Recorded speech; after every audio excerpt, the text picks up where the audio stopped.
chavs. Council house environment. They're not. They're beautiful, lovely young children that have every if they were given the opportunity, they would have every ambition to do something with their lives.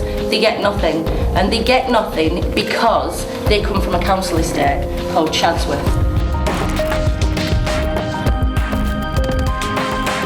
I believe that children are tomorrow.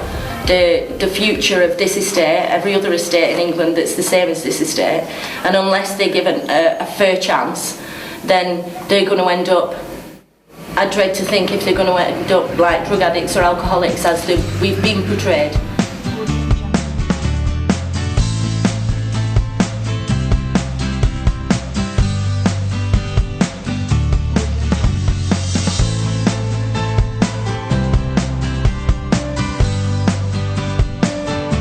As a result of my life and the life I chose to give them when they were younger, it were full of mistakes and full of bad decisions, but because of all that, it's made me stronger and more focused, and to give them better and to reach out and give other kids better.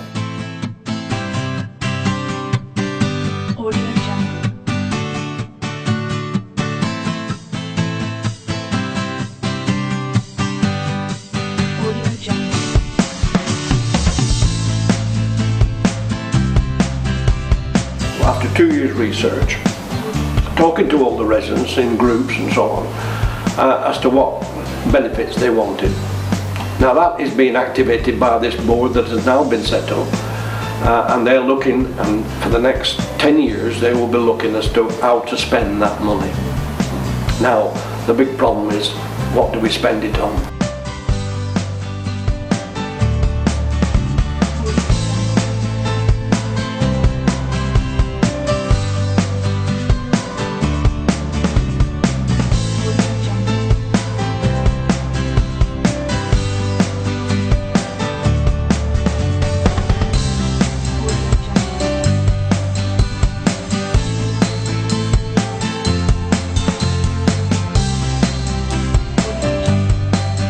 If I had £1 million, I'd spend it on events and just getting the place looking nicer. Need more stuff than kids on it, family. Like Christmas stuff, chips. Like a community vegetable patch, so everybody can like get involved and help.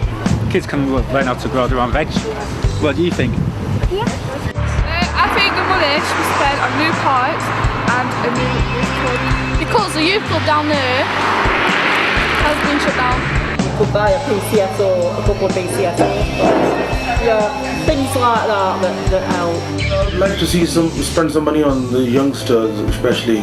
They should have something for more activities and things like that. Then if you use alright, then everything will be okay, in the future.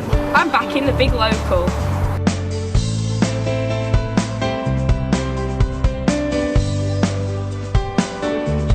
We first started off as a small community club, training for an hour a night, and now we end up training from 6 o'clock till 8:30, 2 classes.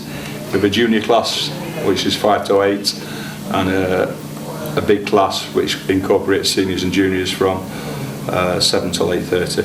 Give them loads of fun, give them respect. On the mat, some of these children will really batter you, really hurt you, but then they'll pick you up and shake their hand.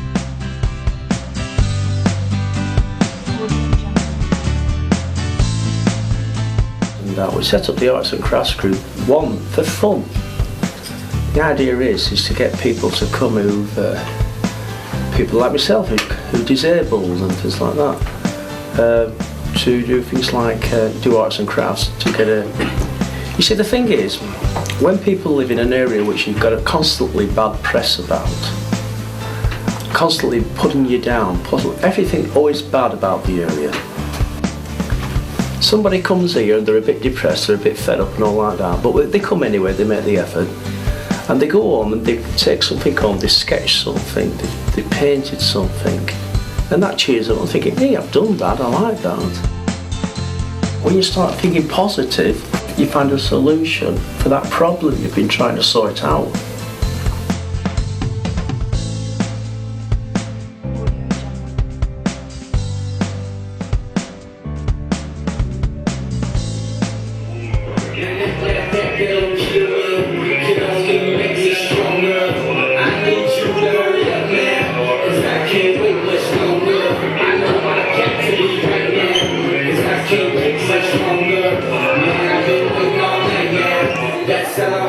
So today was organised by Lifeline and a number of other partner agencies, such as the Youth Service in Twin Valley Homes, Healthy Living, and the Health and Wellbeing Consortium staff.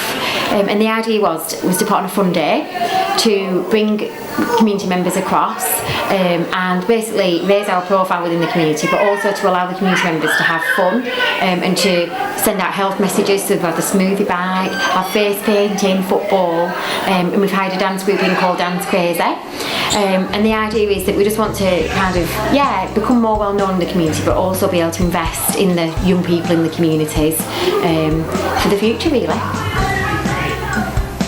But I've always been interested in this sort of thing. I used to work in community centres for like about 15 years, sort of, as part of my job. So I've always been community minded and been involved in community activities in general.